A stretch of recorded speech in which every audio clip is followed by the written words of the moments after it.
Мемлекет басшысы Нұрсұлтан Әбішұлы Назарбаевтың болашаққа бағдар рухани жаңғыру және ұлы даланың жеті қыры атты тарихи мақалалары шеңберінде Ақмола облыстық сотының төрағасы бекіткен жоспар бойынша жергілікті сот жүйесінде ауқымды іс-шараларды асыруда.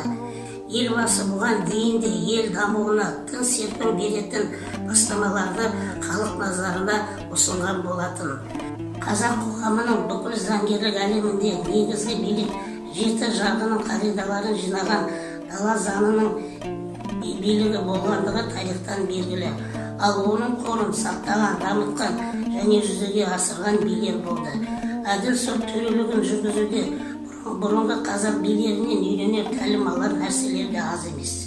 Ұлы даланың жеті қыры ұлтты жаңа ойларға жетелейтін кезекті бағдарламалық мақалам. Бұл мақалада елбасы қазақта киелі саналатын жеті қазынаның жеті қырын тәптіштеп айтып, мән-мағынасын ашып түсіндірді. Әсіресе текті жануар жылқыға кеңірек тоқталып, сондай-ақ қазақтың тылсым табиғаты да назардан тыс қалмаған.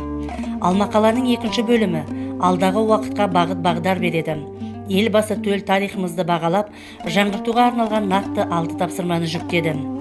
Бұл мақала 1,5 жыл бұрын жарияланған болашаққа бағдар рухани жаңғыру мақаласының жалғасы.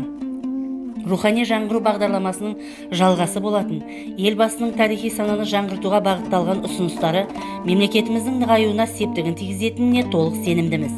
Өйткені тарихын білген ел ғана өткеннен сабақ алып, жарқын болашаққа жол тауып жетістіктерге жетері анық.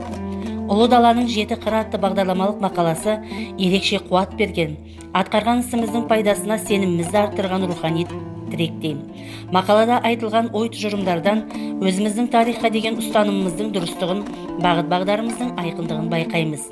Ерте заманда осы күнгі соттың да тергеушінің де қызметін атқарған, өздерінің бір ғана сөзімен небір шытырман даулы мәселелердің дұрыс шешімін тауып беріп сөйлеген билер болған.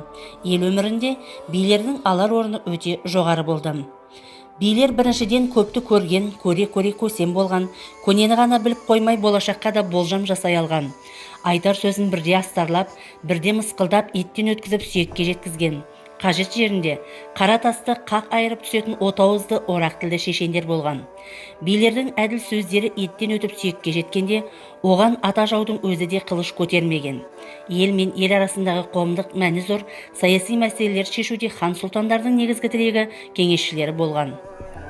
Кіші жүздің кісілігін танытқан Әйтеке би, орта жүздің ордасын тіккен Қазыбек би, ұлы жүздің аға биінің билігіне бас иіп елді біріктірген.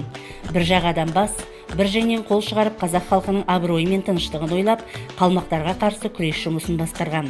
Жеті жарғы заңдар жинағы Тәуке ханның кезінде өмірге келіп, әуелден бастап ханның жанындағы ұлы билердің кеңесі жеті жарғы атанған.